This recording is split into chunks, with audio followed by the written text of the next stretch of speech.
So thank you guys for tuning in for part 2 of this Q&A with Caitlin. We'll pick up from where I left off yesterday. We made this one big long video, and I'm having to edit it down into 2 or 3 parts. I'm hoping to get it done in 3, like I said. So let's get into this. I'm going to start where we left off.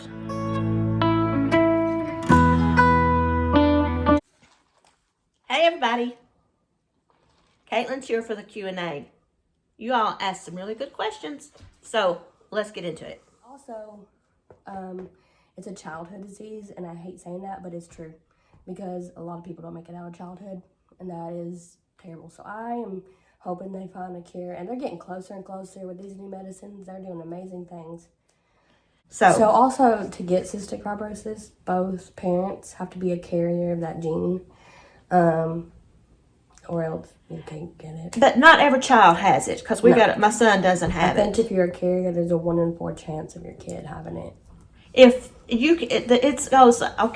both parents are carriers, you have a 1 in 4 chance of having CF.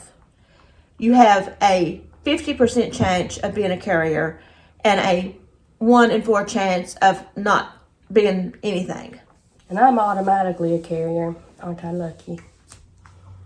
She's not supposed to have kids, so. Yeah. Karen Spirit, wishing Caitlyn many years of free breathing. I can breathe way better now, I tell you that. I could track her before. Like, if sitting here doing this, I'd be so out of breath. We'd be taking so many breaks. But that's still why I drink my drink. Alma Walker. My son had a liver transplant in 2023 and is also doing well. I know the stress and financial difficulties that you face. I wondered where you stayed while Caitlyn was undergoing her transplant and during her recovery. We are so grateful to have a place called Doorways, a place with a room, bath, and shared kitchen available to patients' caregivers on a donation basis, where I was able to be close to the hospital during that time. Otherwise, I would have had to sell my house and move to the area where my son was hospitalized. So I am very grateful for the help we received. Caitlyn looks wonderful. I'm so happy for your family. Yeah, that is a terrible thing. I know a lot of people that have had to sell all kinds of stuff just to be able to afford to do this. When they told me I was going to need transplant, they said I needed $7,500. It was $15,000. I was $15,000. See, I don't have a good memory now. $15,000 just to be able to get started. Go into the program. They knew you needed that. If you're going to move, you need to have food, resources, that you don't need to be worrying about that while going through this. And at Duke, they have a lot of places around that are discounted and stuff like that. And when I go now, there's a lot of hotels that partner up with Duke's transplant team, and they'll give you a discount while you're there. But luckily, and this is what I mean when God was with me the whole time. When they told me I needed a transplant and I needed to move as soon as I could, they said that we have a host house. Was that what they were called? Mm-hmm. A host house. These churches in the area had these houses up, and they were very rare, like very rare to get one. And they said that one had become available and I could take it if I needed it. And it was free. Everything was free. The church provided electricity, everything. And they would even come and bring me like food gift cards every now and then. Like, hey, here's some $50 to go buy you some groceries. It's usually not $200 or $300. Yeah. So I was very blessed with that. Or else I don't really know what we would have done. We probably... No, we still had to have upwards of $10,000. Yeah. Or more. Just so, for travel, for different things. Because we didn't know how long we were going to be there. Everything. They told you to prepare for a year, didn't they? Yeah, they said prepare for a year being there. I was there. I moved in January and I was back home before May.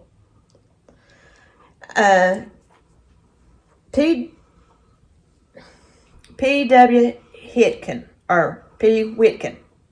Sorry if I butchered these names. Caitlyn is a beautiful young lady. Thank you. You look like my mom. No, she doesn't look like me. She looks like her aunt. Amy2234.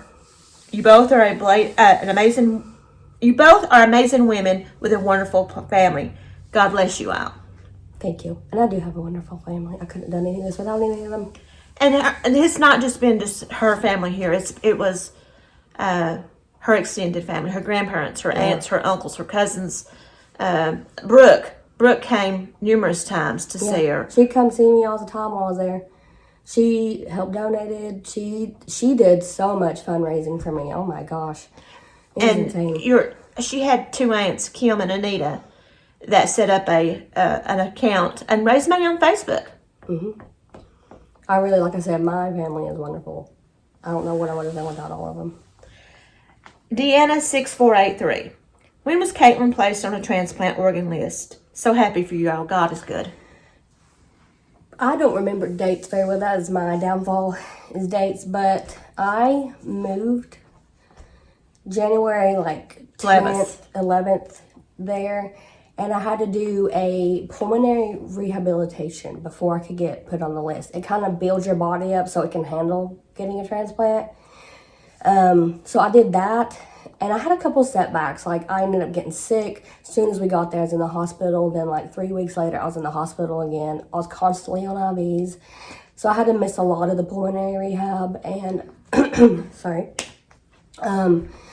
Then they found out some of my vaccines that I had when I was a kid, they didn't take. I had them, but they didn't give me what I needed. So I had to go through a bunch of different vaccines to be able to on the transplant, so that my body would be prepared for not having an immune system anymore. Okay, and why did you have to have these prior?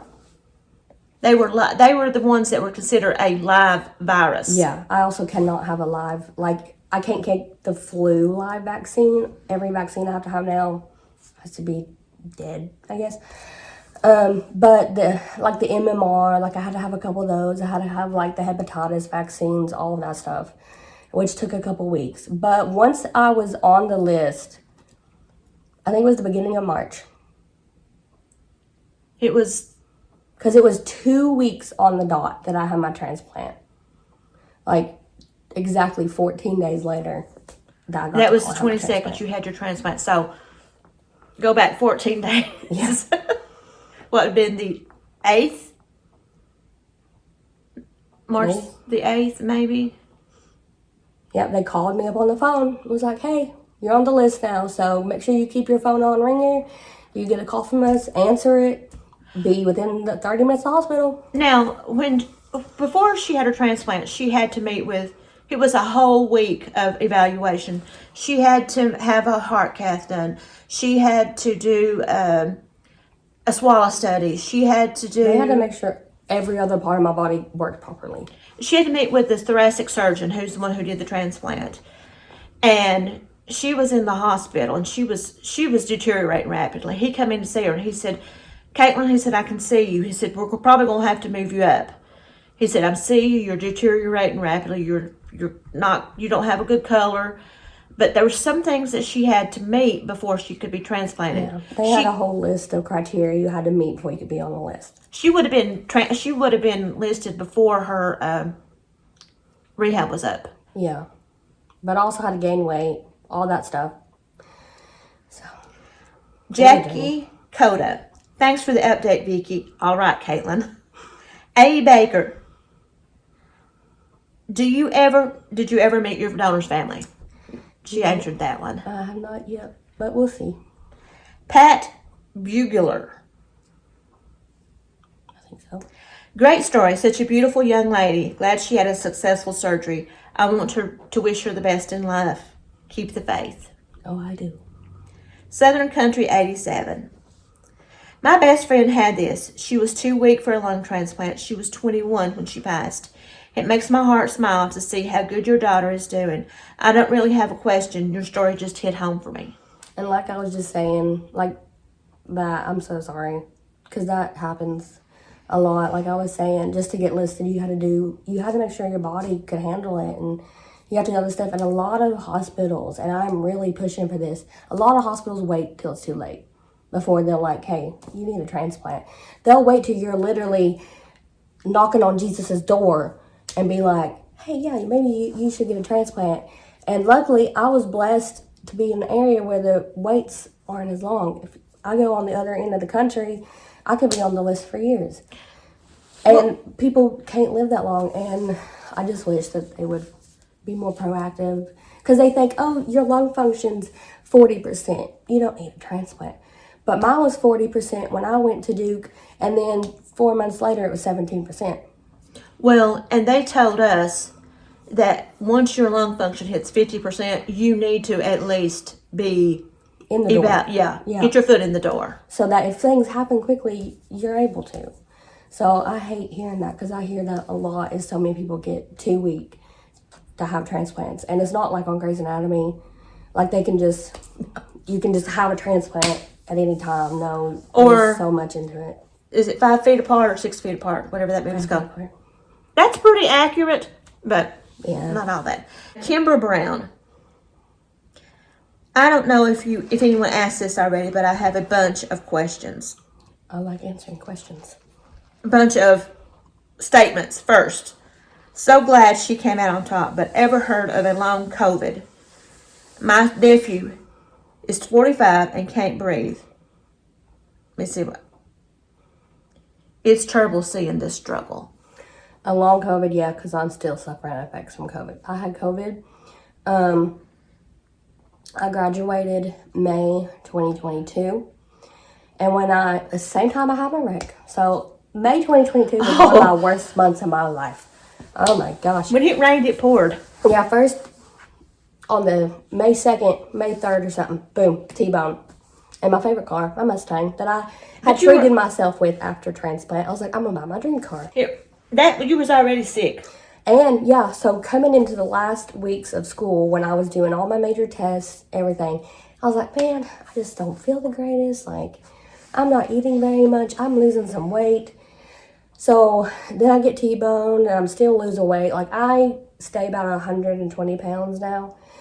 I was declining. Everything that I ate, I would puke back up. I could not eat even water. I could not do anything. And I felt so weak, so terrible. So I went to my graduation. And then after that, it literally kept going downhill. I got down to almost 79 pounds. And I was begging all these different doctors. I was like, something is going on. I don't just lose weight and I don't eat for nothing. And I don't feel very good. I'm winded all the time. All this stuff.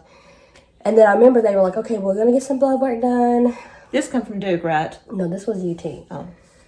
So Duke, they kept saying, we'll go to I had a local CF facility. And they were like, get what you can done there. And then they were like, okay, well, we're going to do some blood work. So I did the blood work, and I was sitting at home, and I literally, 79 pounds, felt like crap in the middle of May. And they called me up, and they're like, hey, we need you to go to the emergency room. Your hemoglobin is 6. You need to get a blood transfusion, something going on, and your white blood counts are up, everything. So I went to their ER, and they swabbed me for COVID just because that was their standard, and turned out I had COVID. And I was also in metabolic acidosis. My kidneys were failing. Your potassium. My potassium was almost 7. It would not get below 6.5, which is very critical. It could send you into cardiac arrest at any moment. So I was just a pure panic in the ER. This was the worst I've ever seen her react to anything. Yeah, I could not stay awake for nothing. I felt miserable. And I was in the hospital for 2 weeks. Came home on IVs for 2 weeks. And it took a year before I could feel better. My potassium was normal.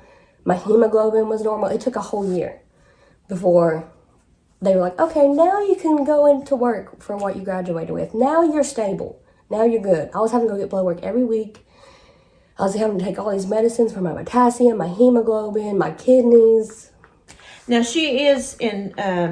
And I still am not the same as I was before COVID. She has liver disease now.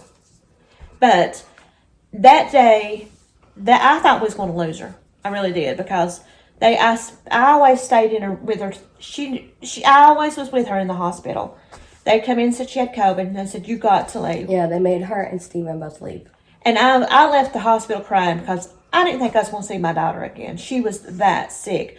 She was sick enough that her doctor called me twice a day to update me on her, and he wanted to send her to Duke. She was that sick. And we can't just get in the car. I mean, we can. But if she's really sick, They were going to have to life flight me to Duke is what Duke's was going on. 5.5 hours away. Yeah. And Duke, they were monitoring the whole thing from where they were. They were back and forth. And they were like, just keep doing this. Like, there's nothing more that we could do that you guys are not doing for her. And they didn't want to stick me with that helicopter bill, none of that. So, a couple days later, I finally started bouncing back. Everything started improving. So I didn't need to go to Duke. And they let me go home on IVs. And I started getting weight back. She has been in rejection once. And that was in May also. Yeah. But that was... I think it has something to do with COVID. But that, like, it was a year or so. That went at the same time that you were in rejection. Yeah, it was. Was that... I was doing IVs while taking my CST exams. Oh, okay. So it was at the end of April. So we're not particularly fond of April. May. Yeah. All right. And May is also CF Awareness Month. Yeah. So that's funny. I did see some great questions. So sweet that you and your daughter are willing to share some of your story. I'm sure it will be an inspiration and encouragement to others. Looking forward to seeing the video. That was from Diane Thomas. Thank you. Connie Phillips.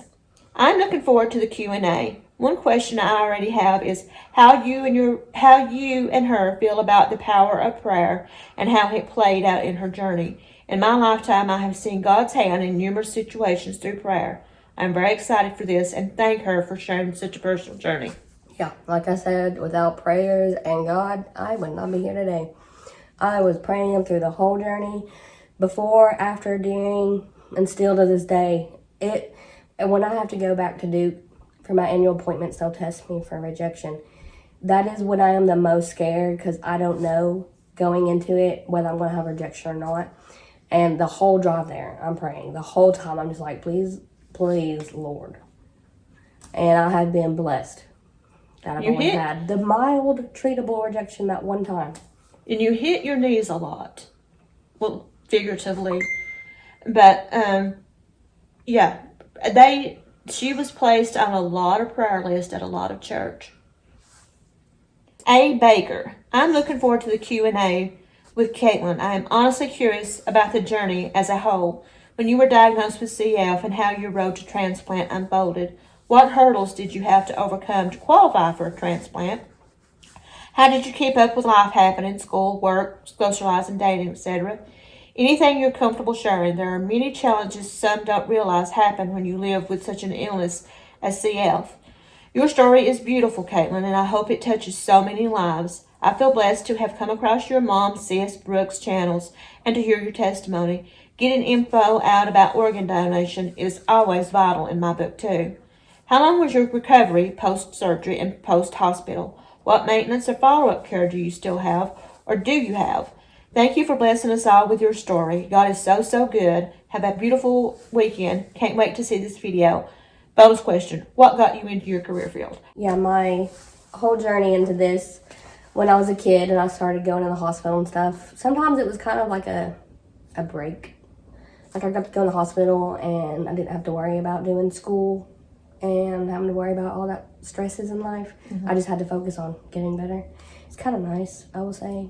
But also it sucked because when I got back to school, makeup work.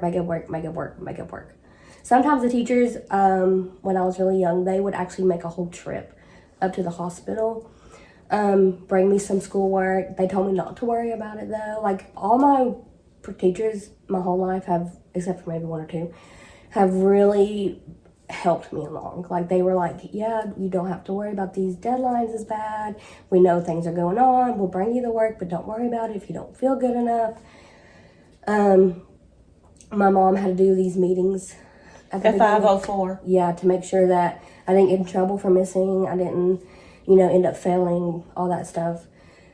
It really got harder in high school because where the teachers would change so often, like every semester, you'd get all new teachers and it was stressful. And that's when I started running into issues. Some of the teachers didn't want to believe me and they didn't get told by the administration. Yeah, for that plan. They didn't get told and I had this one teacher, she honestly made me feel like crap because the one that called me? Yeah, I was doing everything I was supposed to do And I kept telling her, I was like, I'm sorry I'm missing, blah, blah. I need to get this turned in, but I'm, you know.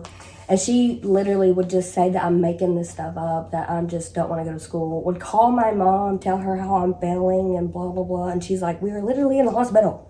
Well, but turns out nobody had told her. I told her to check with the plan. Yeah, and after that, she apologized and everything. But so school was hard, and then college hit. I had to drop out of college. I went for 1 year. And that last semester, I got really sick. That's when I started really getting sick. And I had to miss too much that college would allow. So they gave me incompletes. And I didn't get to go back. I was off 5 years, I think. And then after my transplant. Really sick. Yeah, so I had to stop college.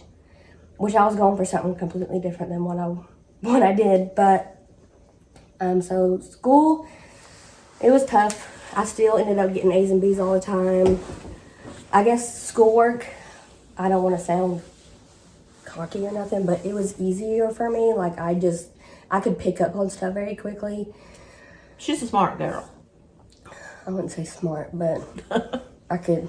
You pick up things fast. Yeah, I can pick up things fast, but I don't know how well I can retain them. That's the thing.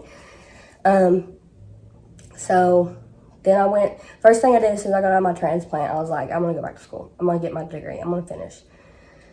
Originally, I had gone to school to be a CRNA, but that was 8 years of school, and I didn't think I would live through that, and I was pretty tired of school by the time I went back. Well, so. You actually applied to schools before we even left Durham. Yeah, I was already applying for that next year. You got accepted before we even left Durham. Yeah, I had like 3 or 4 acceptances and everything, so that was great. I did have a job in between, though, when I stopped going to college, when I got too sick.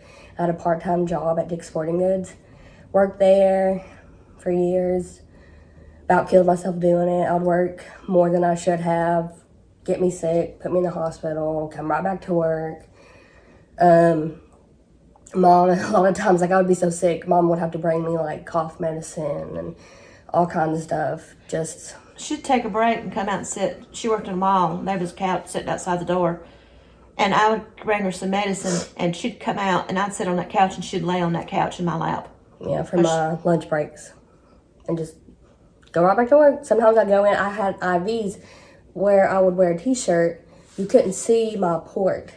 It was a little ball. And when the medicine given to me was a little ball, so I would run it through my shirt, and then I'd tuck it, like I'd wear a hoodie or something, and tuck it in there. So nobody knew I was taking an IV while I was working either. I don't recommend doing that, but...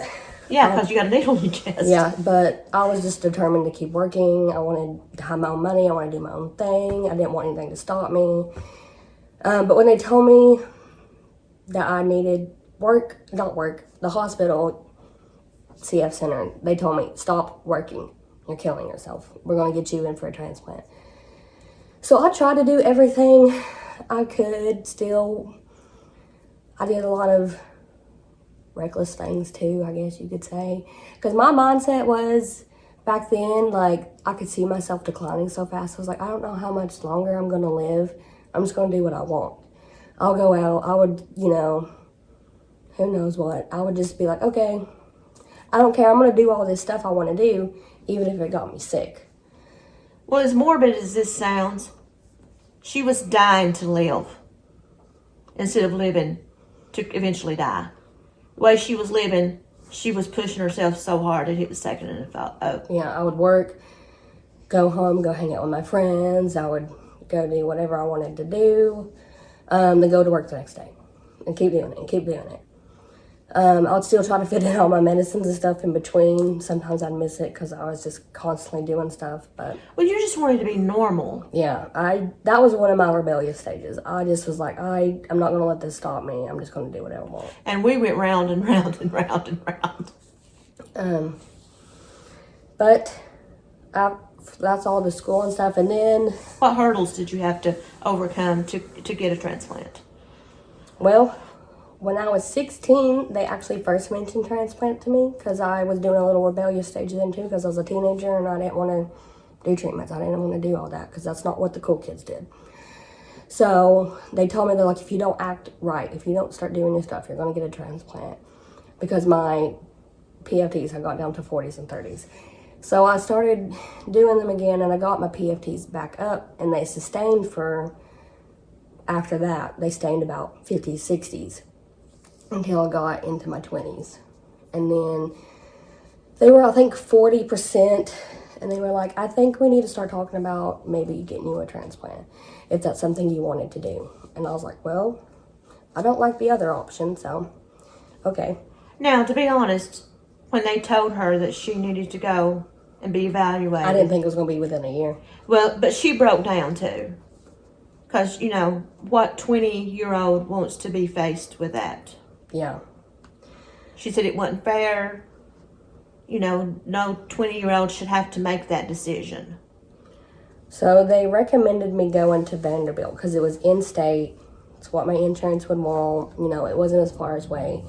So they sent my file over to Vanderbilt, and they said no. They said that I was too high risk for them because I was too skinny. I had too much going on.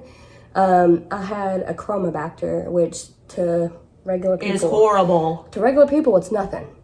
It's just maybe gonna be a little bronchitis and then you're over it. But to someone with CF, it's one of the hardest ones to get rid of, and it keeps causing recurrent infections and declining your PFTs and your lung functions. So I had that. They didn't want to, they said that they've never had a good transplant or something with someone with that. And then I had a lot of other things going on, like other medical conditions and stuff, that they were just like, no, too high risk, not doing it. So then they asked me, like, well, where do you want to go, since they said no? And I had, this sounds weird, but I've always said that if I ever needed a transplant, I would want to go to Duke. And I was like, Duke, that's it. And they are also a very high risk area. So but they're one of the top notch. So they take in high risk patients, and they immediately said, yep, we're going to bring you in. October is when they told me this stuff. And then December, they're like, we're going to bring you in, do a week-long evaluation, test your body, test your lungs, see if you really need a transplant. Before I left that week, they said, yeah, you're going to need a transplant. As soon as you can get here, we want you to move here. And that's when they started. Which was weird, because it usually takes longer to get. Yeah, it usually takes weeks at least to get back from all that. But she knew before. What they do is they have meet every Tuesday, and they bring up everybody in that meeting, and then they let you know eventually. Well, she started on Monday. They had their meeting on Tuesday. They knew by Tuesday she was going to be transplanted. Yeah, so they said, go back home, get everything you need situated, and then come back. And by that point, everything started happening very fast.